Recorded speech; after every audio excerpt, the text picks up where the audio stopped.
केरल के घने और प्राचीन जंगलों में जहां हर पेड़ एक रहस्य छुपाए बैठा है, वहां एक अघोरी की कहानी सदियों से हवाओं में गूंजती है। ये कहानी सिर्फ तंत्र और शक्ति की नहीं, बल्कि लालसा, मोह और आत्मा के पतन की भी है। आज धार्मिक सुविचार चैनल पर हम आपको लेकर चलेंगे एक ऐसी यात्रा पर जहां अज्ञान और वासना ने आध्यात्मिकता को कैसे पराजित किया। इसका जीवंत चित्रण है। इस कथा को अंत तक सुनिए, क्योंकि अंत में छिपा है एक ऐसा बोध जो जीवन की दिशा बदल सकता है। केरल के प्राचीन घने जंगलों के बीच जहां ऊंचे पेड़ रहस्यमयी छाया बुनते हैं, एक अघोरी भैरवनाथ निवास करता था। यह जंगल ऐसा स्थान था जहां जीवन और मृत्यु के बीच की सीमाएं धुंधली हो जाती थीं, और रात के समय यहां आत्माएं स्वतंत्र रूप से घूमती थीं। यह स्थान डरपोक के लिए नहीं था। भैरवनाथ, जो काले जादू का मास्टर था, ने बहुत पहले संसार को त्याग दिया था और मृत्यु और क्षय के बीच अंतिम सत्य की खोज में था। उनका निवास एक छोटा सुनसान झोपड़ा था, जहां हमेशा धूप और प्राचीन मंत्रों की गूंज सुनाई देती थी। भैरवनाथ का एक शिष्य था, मनोहर, एक युवा जो अपनी जान गुरु के चरणों में समर्पित कर चुका था। मनोहर अपने समर्पण और गहरे तांत्रिक ज्ञान के लिए जाना जाता था, लेकिन मनोहर के दिल में एक गुप्त प्रेम छिपा था, एक ऐसा रहस्य जो उसके जीवन का सबसे बड़ा सुख और सबसे बड़ा भय था। वह माधवी नामक एक अत्यंत सुंदर स्त्री से विवाह कर चुका था, जो उसके साथ जंगल के एक दूर दराज हिस्से में रहती थी। माधवी कोई साधारण स्त्री नहीं थी। उसकी आंखें छानी की तरह चमकती थी, उसके बाल रात की तरह काले थे, और उसकी आवाज इतनी मधुर थी कि वन्य जीव भी उसके सामने झुक जाते थे। लेकिन बहुत कम लोग जानते थे कि माधवी वास्तव में एक यक्षिणी थी, एक दिव्य प्राणी जिसे अपने सुंदरता और शक्तियों के लिए जाना जाता है। मनोहर ने उसे एक तांत्रिक अनुष्ठान के दौरान देखा था, और उसका हृदय उसकी पवित्रता और प्रेम की गहराई से आकर्षित हो गया। उनका प्रेम इतना गहरा था कि उन्होंने इसे दुनिया से छिपा कर रखा, विशेष रूप से भैरवनाथ से। भैरवनाथ, जो अपनी शक्ति और ज्ञान के लिए जाना जाता था, जंगल की अज्ञात शक्तियों के प्रभाव से अछूता नहीं था। एक शाम जब वह एक प्राचीन वटवृक्ष के नीचे ध्यानमग्न था, उसे एक प्रबल उपस्थिति का अनुभव हुआ। उसने आंखें खोलीं और देखा कि दूर माधवी जंगल में चल रही थी। उसकी उपस्थिति ने भैरवनाथ को स्तब्ध कर दिया।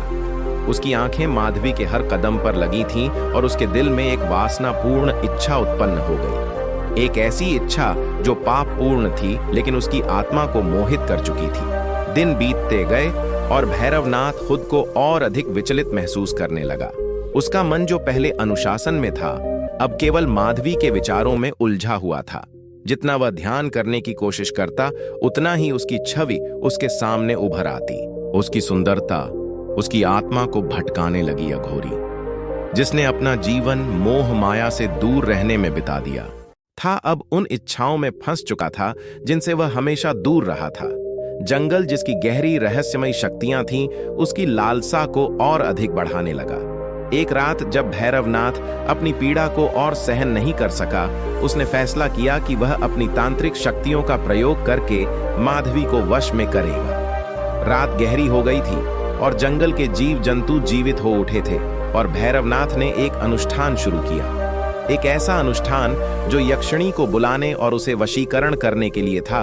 उसने भूमि पर एक जटिल यंत्र बनाया, जिसे उसने स्मशान की राख से उकेरा था, और मंत्रों का जाप किया जो ब्रह्मांड की सबसे गहरी शक्तियों को जगाते थे। उसके चारों ओर की हवा बिजली की तरह गूंजने लगी, और जंगल मानो उसकी हर सांस को सुन रहा था। जैसे ही उसने अनुष्ठान पूरा किया, उसने माधवी को पुकारा।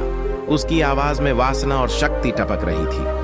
माधवी, जो इस खलल को महसूस कर रही थी, उसके सामने प्रकट हुई। उसकी आभा अंधकारमय जंगल में भी चमक रही थी, लेकिन वह कोई डरपोक स्त्री नहीं थी। वह तन कर खड़ी थी।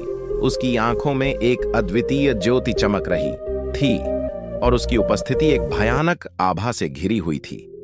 भैरवनाथ, जो अब वासना में अंधा हो गया था, उसके पास जाकर उसे वशीकरण करने के लिए अपने तांत्रिक शक्तियों का प्रयोग करने की कोशिश करने लगा। लेकिन माधवी कोई साधारण स्त्री नहीं थी, जिसे साधारण मंत्रों से वश में किया जा सके। उसने एक जोरदार हंसी हंसी, ऐसी हंसी जो जंगल के चारों ओर गूंजने लगी और भैरवनाथ की रीढ़ की हड्डी में सिहरन पैदा कर दी। एक तेज गति से उसने अपना असली रूप प्रकट किया, एक भयानक यक्षिणी जिसकी आंखें धधकती अंगारों की तरह जल रही थी और उसके दांत अंधेरे में चमक रहे थे। उसका एक बार सुंदर चेहरा क्रोध और शक्ति से भरा हुआ था। उसके बाल हवा में उछल रहे थे जैसे किसी तूफान ने उसे घेर लिया हो। भैरवनाथ पीछे हट गया। दशकों में पहली बार उसके दिल में डर ने जन्म लिया। यक्षिणी की आवाज जंगल में गरज उठी, तूने मुझ पर अपने तांत्रिक शक्तियों का प्रयोग करने का साहस कैसे किया? अघोरी, मैं कोई साधारण मानव स्त्री नहीं, मैं एक प्राचीन शक्ति हूं, ब्रह्मांड के नियमों से बंधी हूं, ना कि किसी मानव की इच्छाओं से। तूने अपनी सीमाओं का उल्लंघन किया है। भैरवनाथ माधवी का क्रोध महसूस किया जा सकता था और उसके चारों ओर का जंगल उसकी क्रोध से जीवित हो उठा। पेड़ चटकने और हिलने लगे और भैरवनाथ के पैरों के नीचे की जमीन हिलने लगी। उसने अपनी शक्ति जुटाने की कोशिश की, लेकिन यह बेकार था। उसके मंत्र उसके मुंह में ही राख बन गए और उसके यंत्र धूल में बदल गए। यक्षिणी ने अपना हाथ उठाया और एक ऊर्जा की लहर भैरवनाथ की ओर बढ़ी। उसे एक चमकती रोशनी में घेर लिया। तेरे अहंकार और वासना की सजा तुझे मिलेगी, उसने घोषणा की। भटके हमेशा उन इच्छाओं से परेशान रहेगा जिन्हें तू पूरा नहीं कर सका। इन शब्दों के साथ माधवी का शाप भैरवनाथ पर चढ़ गया। उसने अपनी शक्तियों को छिन्न हुए महसूस किया। उसकी आत्मा से उसका आध्यात्मिक संबंध टूट गया। उसका मन जो कभी तेज और अनुशासित था, अब अराजक विचारों से घिर गया। उसका शरीर जो कभी मजबूत था, अब कमजोरी से कांपने लगा। यक्षिणी के शाप ने उसे एक साधारण मानव बना दिया, एक ऐसा व्यक्ति जिसे उसकी अधूरी इच्छाओं ने हमेशा के लिए जकड़ लिया था। अगली सुबह मनोहर लौटा और उसने अपने गुरु, जो कभी शक्तिशाली भैरवनाथ था, को पागलपन की हालत में पाया। वह व्यक्ति जिसने उसे सब कुछ सिखाया था, अब एक बड़बड़ा हुआ व्यक्ति बन चुका था, जो एक स्त्री के बारे में अनर्गल बातें कर रहा था, एक यक्षिणी जिसने उसकी शक्ति चुरा ली थी। मनोहर यह समझते हुए कि क्या हुआ था, दुख और क्रोध से भर गया। वह जानता था कि उसके गुरु ने खुद पर यह विपत्ति लाई थी, और फिर भी वह उस व्यक्ति के पतन पर शोक नहीं कर सकता था जिसने एक बार उसकी राह दिखाई थी। मनोहर और माधवी ने जंगल छोड़ने का फैसला किया, यह जानते हुए कि वे अब ऐसे स्थान पर नहीं रह सकते जहां इतनी अंधकारमय ऊर्जा फैली हो। वे रात के अंधेरे में गायब हो गए। भैरवनाथ को उसके भाग्य के हवाले छोड़ दिया। वह जंगल जो कभी शक्ति और रहस्य का स्थान था, अब केवल एक पागल अघोरी की हंसी से गूंजता था। एक ऐसा व्यक्ति जो अपनी ही वासना में बर्बाद हो गया था। आज भी केरल के लोग भैरवनाथ और यक्षिणी की कहानी को धीरे धीरे फुसफुसाना है। यह एक ऐसी कहानी है जो हमें बताती है कि कैसे अनुचित वासना और नियंत्रण से बाहर की शक्तियों के साथ खिलवाड़ करना खतरनाक हो सकता है। भैरवनाथ के निवास स्थान को अब डर की दृष्टि से देखा जाता है। माना जाता है कि वह स्थान भूतिया है, जहां उसकी बेचैन आत्मा हमेशा अपनी खोई हुई शक्ति और अधूरी इच्छाओं की तलाश में भटकती रहती है।